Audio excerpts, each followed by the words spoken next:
Hey guys, Damsel suggested that we take a look at the case of Amanda Lewis. So I just read quite a bit about the case and I just want to share with you what I've learned so far. And I'm really interested to learn what your opinion is on this case, whether or not you think that Amanda Lewis is innocent or guilty of killing her 7-year-old daughter, Adriana. Amanda was a single mom raising 2 kids on her own, 7-year-old Adriana, and she had a 6-year-old half-brother, AJ. Amanda said that she was a nursing assistant at the nursing home and that when she got home, she laid down to sleep for a little bit and she planned on taking the kids shopping for school clothes later that day. Well, here's the thing. According to Amanda, her 6-year-old son came in and said that Adriana was in the pool. And she said something like, well, tell her to get inside or whatever. And then she evidently caught on that he said she was in the pool. It was an above ground pool too, by the way. And she went running out back and she found her daughter laying face down in the water and she had drowned. If you listen to the 911 call, she sounds hysterical. She sounds really upset. But if you listen to her 6-year-old son, that isn't what happened. If you listen to her 6-year-old son, what really happened is that Adriana had sprayed some window cleaner inside the house. Her mother became angry and she evidently held her down under the water in the pool in the backyard and killed her.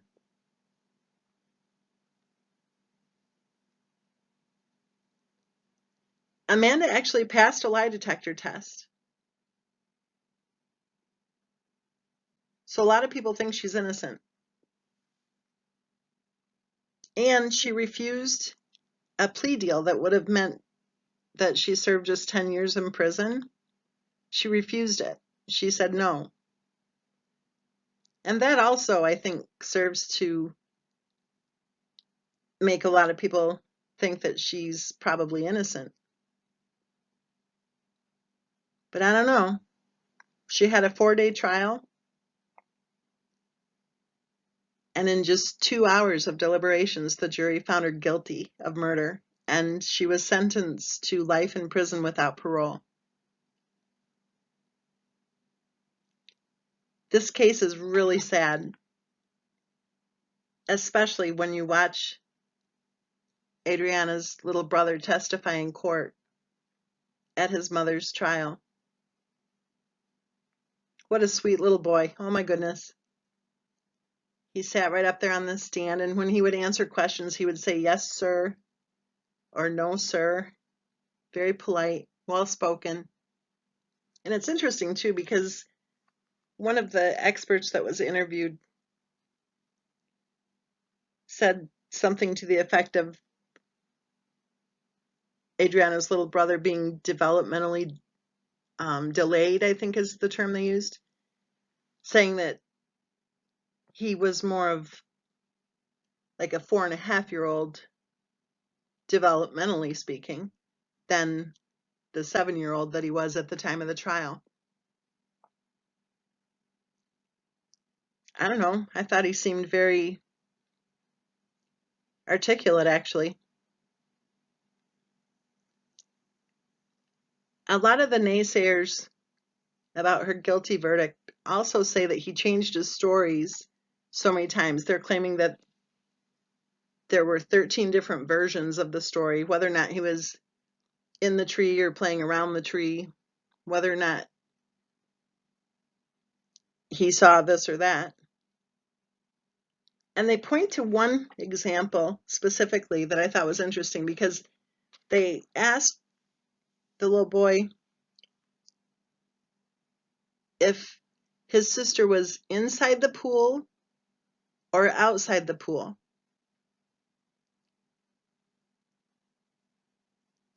I think that question probably was not taken as it was meant. The pool was outside, and I think that when the little boy said outside, that he meant that they were outside.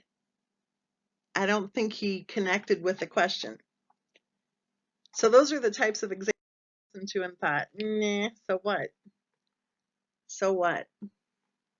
Just my opinion. But I want to kind of run down some of the things about the case that I've learned so far that I think stand out a little bit.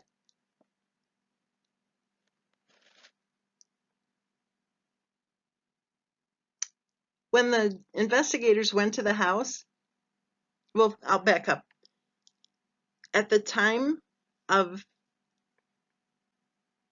Adriana's death, when the doctor was telling her mother about how serious the situation was, about Adriana's condition, it was before she had died, but when they were trying to revive her, they worked on her for over an hour. And they actually were able to get a pulse, but the doctor said she couldn't maintain the pulse and she died. But when the doctor spoke to the mother about the seriousness of the situation, the mother's response was to ask whether or not there was a vending machine at the hospital. Or, I'm sorry, where the vending machine was. Okay, that's weird. I'm sorry. That's very Diane Downs. You know, that just doesn't make sense.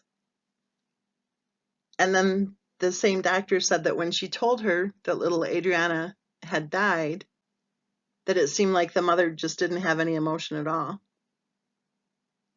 But of course, in subsequent interviews, the family members are saying, oh, that's just how she is. You know, she has feelings. They're just on the inside, not on the outside.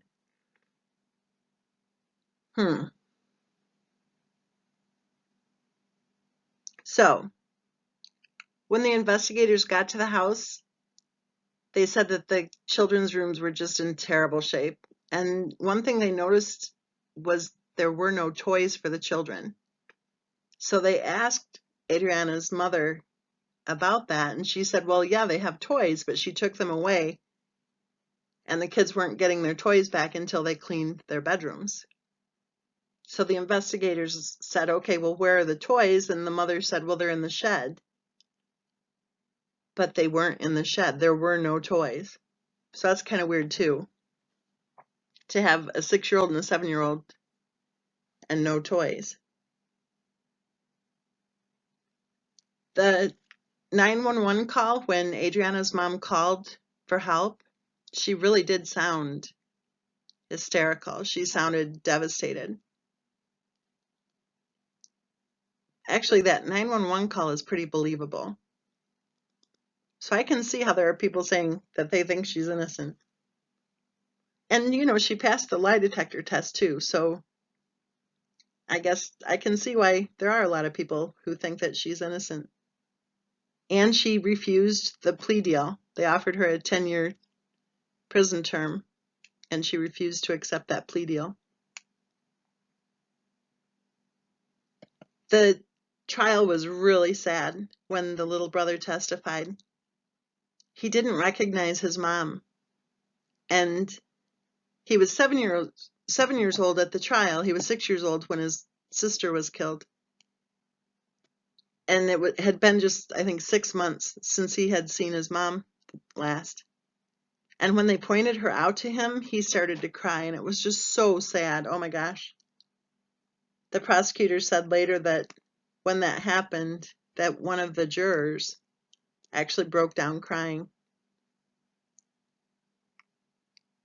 And then when he was leaving, when they were escorting him out of the courtroom after he testified, he did a little wave and he smiled at his mom. And that was also so sad, heart-wrenching.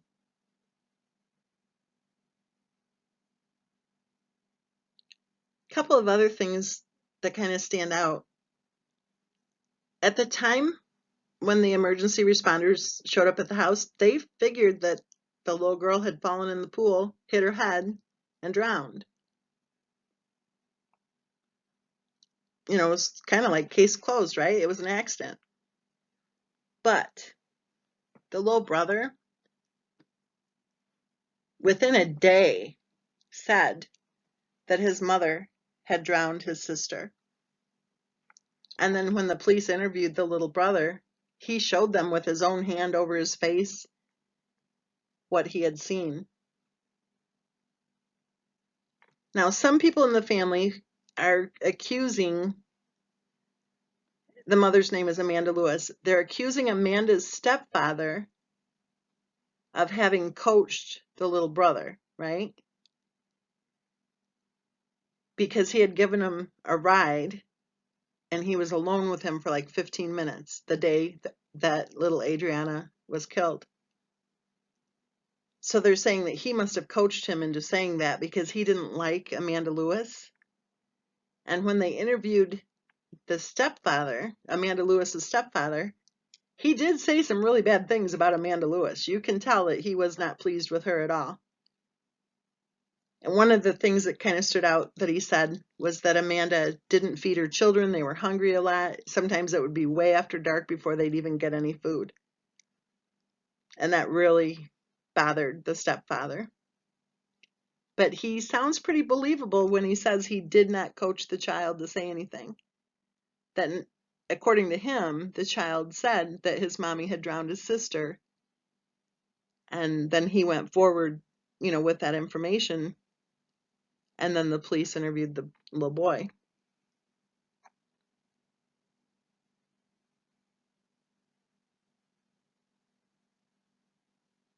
There's a part to this case that's really disturbing, and that is that Amanda actually had a baby before she had Adriana and then her youngest, Adriana's little brother.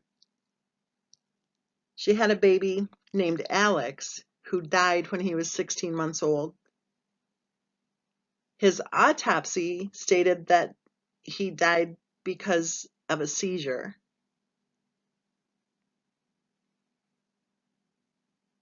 But I don't know if they looked into that case again or not. And evidently, according to the prosecutor, the fact that Amanda's first child died is relevant to the case at hand. When the little boy was being interviewed by the police and he put his hand over his face and told the police officer how his mother had drowned his sister, that description of how his mother's hand was over his sister's face actually fit the physical evidence of the bruising on the little girl's forehead. So I think that's pretty interesting. Here's something else I think is kind of different. The naysayers about the guilty verdict, they say that the little boy changed his stories like 13 times, or they have 13 different versions of the story. But I'm not sure that they do. And here's why. Here's just one example to show you what I'm saying. One of the questions was whether or not his sister was inside the pool or outside the pool. And the little boy answered, outside. Well, think about the setting, okay? This is a little boy. He was 6 years old when his sister died. He was 7 years old when he testified at his mother's trial. That was just 6 months after his sister died, by the way. He's in a courtroom.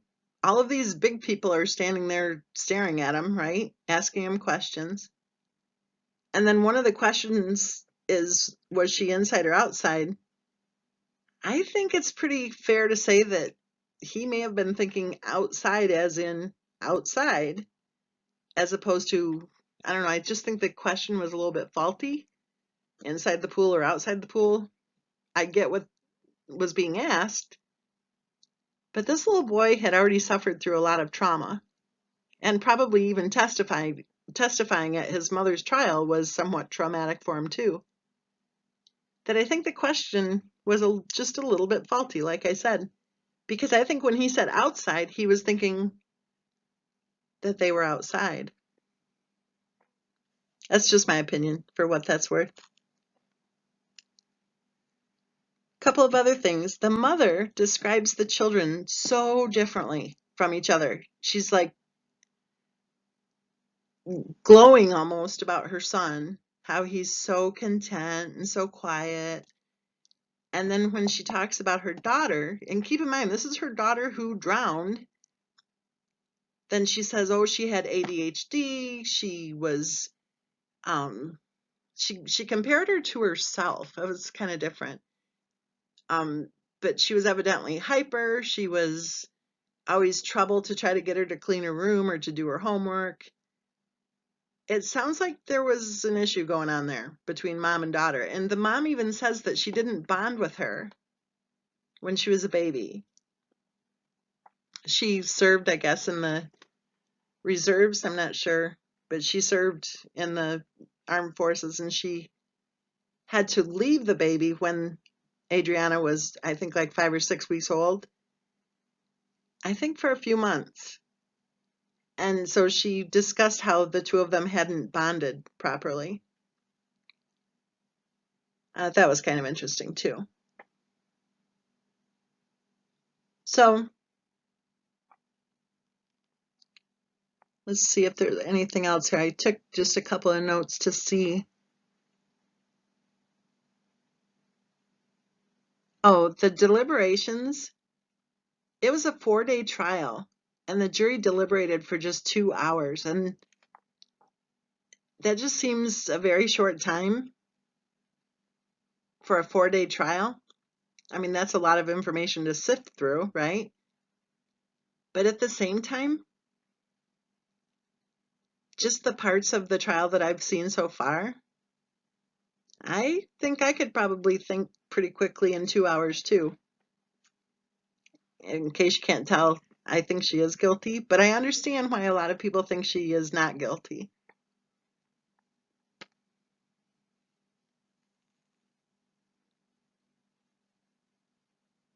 Oh, here's something else that's really strange. When Amanda Lewis was interviewed at the prison, she said that she is appealing the conviction, and that when she wins the appeal and she's released from prison, then she's going to get her son back. And the interviewer said, hasn't he been adopted? And Amanda Lewis said, not to my knowledge. I thought that was kind of strange, because if your child is adopted, even if you're in prison, right, then it sure seems to me that she would have been notified of the adoption proceedings before any final adoption was granted. So that seemed very odd to me, that I wondered if possibly Amanda Lewis was suffering from some sort of a disconnect with reality there. And if so, then is it possible that that disconnect also happened the day that poor little Adriana drowned in the backyard pool? I don't know. What do you guys think? Do you think she's innocent? Or do you think she's guilty as sin?